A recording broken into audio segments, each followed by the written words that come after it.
boys in the chat said they're not bruises from a car crash. She's had a beating there by the look of it. Yeah. You know, so and then it just none of it added up, Ron. It was just that we were being given little tidbits of information, trickled, drip fed, basically, like we're being done with a no. Well, see, to say we've been given information, sure. But if I told you that the grass is purple, technically that's giving you information. It's just incorrect and misleading. And that's what I feel like we've been given, even down to the whole 110-kilometer-an-hour bus crash. Yeah. No? But why? Why is my answer? Why does somebody want to push this and choke out all the information? That's my interest. I mean, I just do the behaviour side and the linguistic side. It feels a lot like they're throwing stuff out to see if it will stick. Possibly, see if they'll take it. You know what I'm saying? Throw out that she was hit by a bus at 100 kilometers an hour. See if that sticks. Yeah. See if the 4 days to live sticks. See if anyone will believe she's in hospital. It just seems like a lot of nonsense to cover up a tragic event that I believe happened a long time before Friday last week. 100%. I'm leaning that way, mate, to be honest. I really am. Hang on a second. But the thing is with me, I want to try and balance my opinions, because I'm only going to come from the statement analysis side, because that's all I can go by this on this note. And I can get into what psychology I know, and using my knowledge and my life experience, I can pretty much discern what's going on. But the balance I want to find is I don't want to, regardless of what Kirby's telling us and anybody else, they've lost a good friend and they're grieving. So I don't really want to poke the bear. I'd rather they were left alone to grieve. Give them the chance to grieve, and then we'll see what information comes out. That's my opinion. I mean, I'm not, it's just me. 100%. Hang on a second. If you guys keep getting booted off the live stream, can you refresh the page that you're on? Possibly come out and then come back in again and refresh. We don't know what is causing this, so I wish I could help. There we go. Thank you, Cage. I can guess.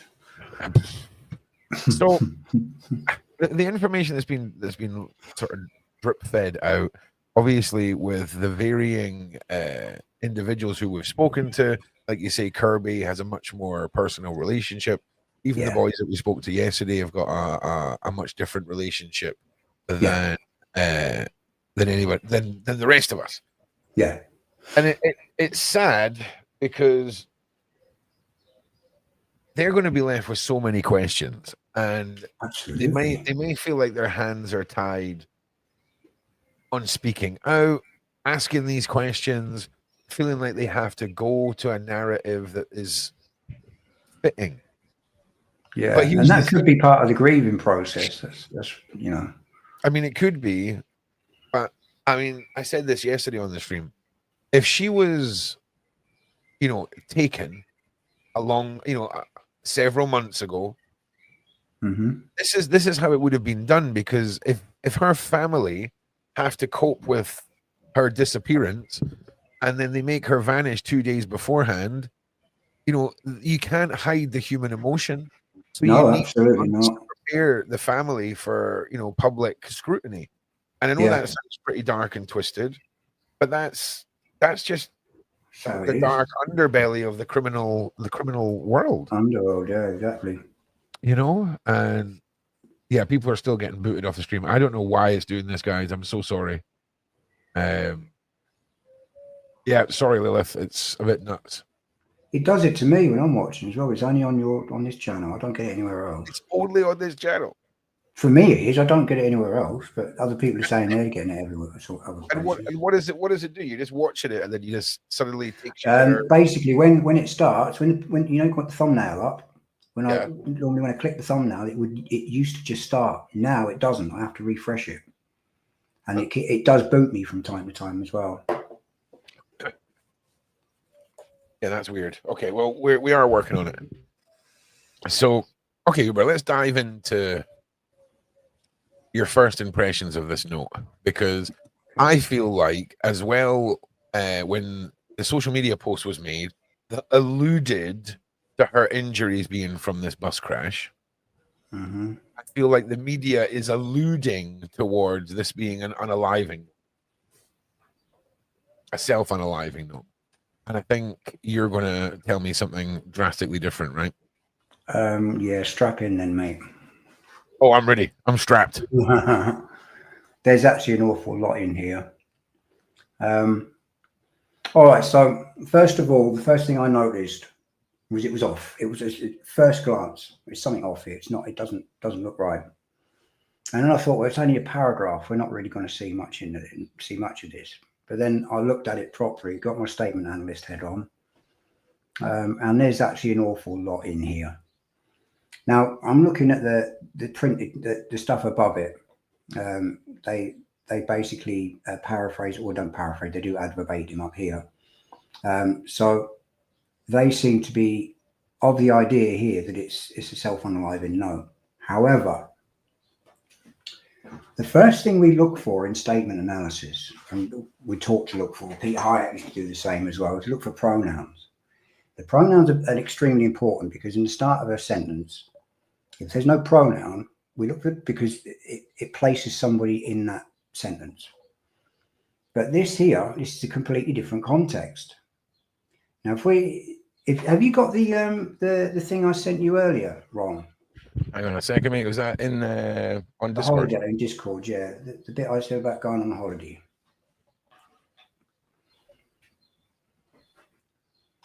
Okay, yeah. You've written out a little statement here about going on holiday. Okay. Yeah. Can you get that up on the screen at the same time? Yeah. Yeah, brilliant. Thank you. I need to put it in a Google document. That's cool. Just give me one moment. It's like, yeah, fine.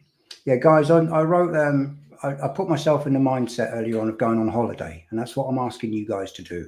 Forget the self-unaliving. Put yourself in the mindset that you're going away on holiday and you're leaving a note for somebody that's looking after your house. Now, here's the note I wrote earlier. Just put myself in that mindset. Okay, now have a read of that. I'll read it out for you if you want. Yeah, do that. Okay, it says, I'm going away, so this is what I need you to do. Make sure the bins are out. Clean up after yourselves and don't piss off the neighbours. They're nice people. Lock the doors and windows overnight, otherwise the insects will rise up and take over the bloody kitchen. Keep the heating off when you're not there. It has a mind of its own. Will you have to switch it off permanently? I don't know. I just don't want Adolf's gas bill. If you have any problems, the lady opposite is Nosy Neighbour Scheme, Neighbourhood Watch. She'll help you. Thank you for looking after the place. Now, I want you to take a really good look at that. Look at the pronouns. What pronouns am I using? Do you see a we in there? It's all I and you. Now, that is just a note for somebody supposedly looking after my house. There is not a single we pronoun in there, because the we is a collective. I'm going away. I'm not going to be there. So this is a note for them. Do you see where I'm going with this? Now, when you look at the note that's supposedly from Virginia's departing note, completely different context. We. Now, the we is a collective. That brings her into it. We as in us. So if you take a read of this, mothers, fathers, so she's showing us who her priorities are.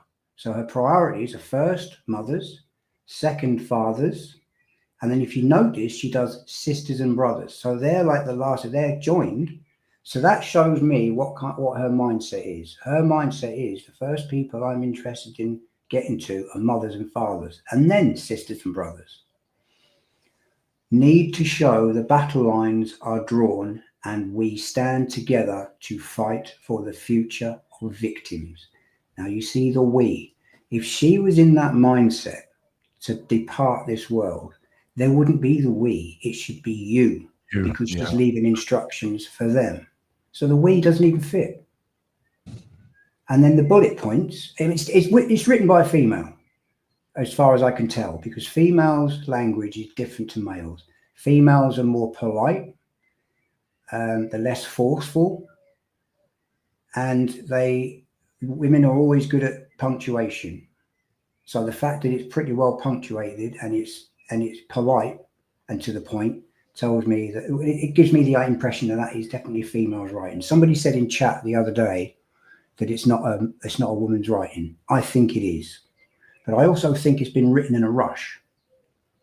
So I can go into the psychology of that in a bit if you want. Yeah, I do. But she's asking a question here. Is protesting the answer? I don't know, but we need to start something. We need to start. This is future. So this is a call to arms. This is talking about the future, what we're going to do. If you're going to unalive yourself, why are you talking about the future? You're not interested in the future. I've been that way. I have unalived myself. It did work. I had no intention. I had no bother about talking about the future because it was the last thing that entered my mind. And anybody that's been in that frame of mind will tell you the same. Even Mandy says the same. She specializes in this prevention. So that basically is what tells me that this is not part of an unaliving note. So my first question to whoever it is that pinged this out and is selling this as a departing note, my first question to them is, would you like to pull my other leg? Because it has a bell on the end. Right. I mean, why do you think we're being given this runaround? I mean, now that is the $1 million question, isn't it? Because you would think if there was a note, assuming it wasn't spilling any more secrets that could disrupt business for any more of the elites, you think it would just be put out? I feel like, God, it's like someone's went into a storage unit and they're just trying to pull random things out to make it fit a narrative. We've got the social media posts. We've got these weird lack of proof of life. We've got confirmation of her not being in contact with people for months. And now we've got 2 paragraphs, 2 bullet points that are meant to be viewed as some revelation in her final thoughts or whatever. But as you've just pointed out, Uber, the language, the terminology doesn't, resonate. It doesn't fit at all. To depart. No, that's a rallying call. That's a rally cry, in my opinion. It just seems like almost like you're preparing notes for a speech, or notes for or something. It just seems like general notebook stuff. It doesn't seem like it's even remotely prevalent to this at all. Yeah, and I don't understand how anybody can say that's part of a departing note. I'm afraid I really don't. Nobody that reads that can say, I've read letters in this context before, and they don't resemble anything like that. There's been entire books published that are just those letters. Believe it or not. Yeah, I know. Yeah, I haven't read any, but so exactly, Ruth. Exactly. It's to be honest, I talk about the headline wars quite a lot on this channel, and how if you can just convince the majority of people of the lies you're pushing, that majority will be what fights the battle for the remaining people. It's very, very clever how they do things. Chase Hughes is well into his psyops things. I've got the behavior ops manual here and the ellipsis manual written by Chase Hughes, and they go into all sorts of stuff like that. Just to remind everybody, Uber is one of our community members. He's an amateur. He is just here giving his views on this letter and the note and things like this. He's just one of our community members coming to contribute to our series here, because Ron does not know much about statement analysis, and it's quite an interesting conversation. Thank you. It's an interesting subject. Right? Has anyone ever seen anything handwritten by Virginia before? No, but that's another question that could get answered at some point, hopefully. I think a graphiologist to decipher the handwriting, very possibly that could be the terminology. It probably is a terminology. Yes, there are a couple on YouTube that do handwriting analysis. I wouldn't be surprised if they end up covering this. Might be worth pinging it to them. Yeah, that's a good idea. Because I know a little bit about handwriting, but you could write it on the back of a postage stamp. What I know, so yeah. Is there anything else in this statement or anything else regarding this particular element of the case that you want to touch on before I sort of dabble with you into the psychology of it all? Not really. I mean, it's like I say, it doesn't fit in a note to depart. It really doesn't. And just literally by what I've learned with statement analysis, that's enough. But people that don't know it can spot that. They're picking up on something. The limbic system's going, something's not right. That's what's not right about it. Yeah. And you know, when we do go into the psychology bit of it, you'll see. You completely understand. Yeah. Right, hang on a second. Let me just make sure I am all set up on the server. I am. Now, sorry, Uber.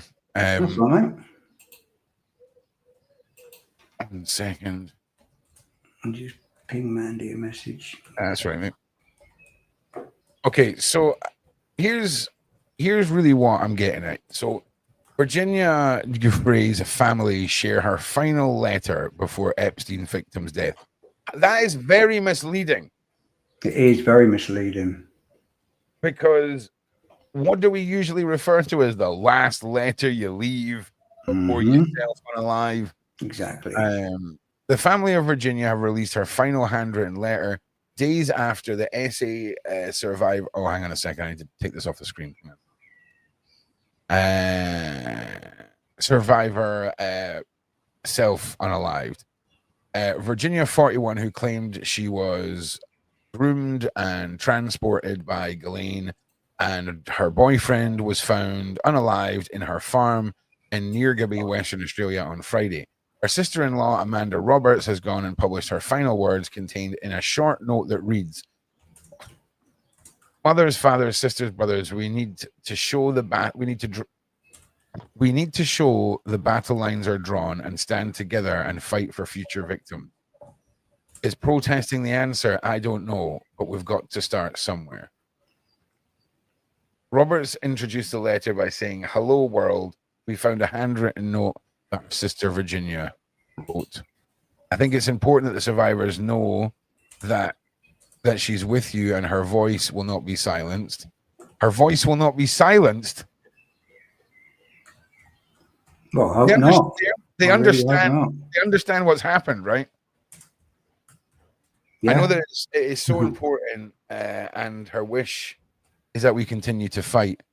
In the immediate aftermath of Virginia's unaliving over the weekend, her family said in a statement, "It is with utter broken hearts that we announce that Virginia passed away last night at her farm in Western Australia. She lost her life to self-unaliving after being a lifelong victim of SA and transportation. They paid tribute to her as a fierce warrior in the fight against SA and transportation." He added, "She was the light that lifted many survivors despite all adversity she faced in life. She shone so bright and she will be missed beyond measures." Virginia had been involved in a car crash with a school bus on the 24th of March. Lies. And was left badly injured. Was she? Because how could she have been left badly injured? Okay, from a car crash that was an exchange of insurance information. We had eyewitness testimony from the driver and reactions from the children and parents of those children on the bus. Why are we still publishing these lies? Posting a worrying message on Instagram stating the doctor told her that she'd only had days to live. Did they? Where from? Because it wasn't from a hospital, because she wasn't driven there, because she wasn't in an accident. Before being discharged from hospital 6 days later. Was she, though? Because, again, she wasn't taken to hospital for injuries in a car accident because she wasn't in the car accident. As a spokesperson said, the post had been... Hang on a second. As a spokesperson said, the post had been a mistake. Oh, yeah, the post had been a mistake. Yeah, we know. Yeah, mistake, all right. 3 children with her husband Robert, although the couple were reportedly separated earlier this year. Okay, Originally from Florida, it's understood to have met Maxwell while working as a locker room attendant at Donald Trump's Mar-a-Lago estate in Palm Beach. President Trump paid tribute to her after the news of her passing broke, saying the whole situation is very sad. Her and others, certainly, that's a horrible thing. She secured a settlement from the British royal family and Prince Andrew in February 22 after she accused him of SA, and he has always denied any wrongdoing. And that's the end. Like, this is just wild. It's just wild. It's mental, isn't it? So, here we go. I would like to put this forward that it's getting awfully fishy, right, around this family. The worker, the 70-year-old liar. Okay, my opinion, liar. Anyone in the family that backs up that story, I've got problems with. Yeah, me too. So, what are we looking at here? What are the police thinking that is going on? Because if she was, if Ron wants to take this from what the official narrative is, and she was found in that house unalived on Friday, and the police went in and took a bunch of evidence, does that not mean in some context that the police may not believe this narrative? I'm hoping so, and I would imagine so. You know, I mean, until the facts are there and we know them, I mean, the police are going to want to know how she died. Yeah, Ron refers to this theory as the murder she wrote theory, right? Like straight up, like Angela Lansbury. It is, isn't it? It is like it was like the family members try and stage a crash and all this, and like it is. It's like full on. And the brother's the weirdo that plays the piano and all this. There's always some oddball in the background. It's just be getting a bit odd. Now, it could also be a family in absolute terror and fear because months ago a family member was taken and they were given very specific instructions on how they're going to act, or it's going to happen to another one of their loved ones or their children. Yeah. Well, somebody did make that point, and it was a point that I thought of when Kirby did her 180, and I think why is she done a about turn? What's going on here? And then I was speaking to somebody earlier on, and she says maybe it's because their lives are at risk, and they don't want to push the truth because it's too dangerous. Yeah, 100%. There is that element to it, I suppose, and it's totally understandable given the psychology behind that. Of course. So I mean I'm not blaming any of the people that are grieving, and even if I did, I'd be leaving them alone anyway and let them deal with their grief. But it's very sus. It stinks to high heaven, and it stinks of people being afraid. If you ask me, people seem very afraid. Yeah, they're afraid of something that scared them. Without a doubt, they're very, very frightened people. And understandably, if this goes, in the direction that they're saying it, or it was originally alleged it's going, I would be afraid as well. I'm not afraid in a minute because I'm just a nobody. You know what I mean? They can't come after me. Would be the point. I mean, let's not forget here, we're talking about the woman who single-handedly ruined the boys' club. Okay? Yeah, exactly. And when I say, not on their Christmas card list, is she? Like, it was a pretty disturbing but elite level boys' club. That's disgusting. He'd graduated from the mansion party status to island status. Yeah, it's frightening that. Yeah. I mean, who's going to see what's going on an island if everybody's there to do the same thing? Right. So. Thank you, Deanne. Love for that. Right. So we're just waiting on Margaret. We've got about an hour 20 minutes, so we've got plenty of time. Cool. Now, let me just bring up this lovely chap.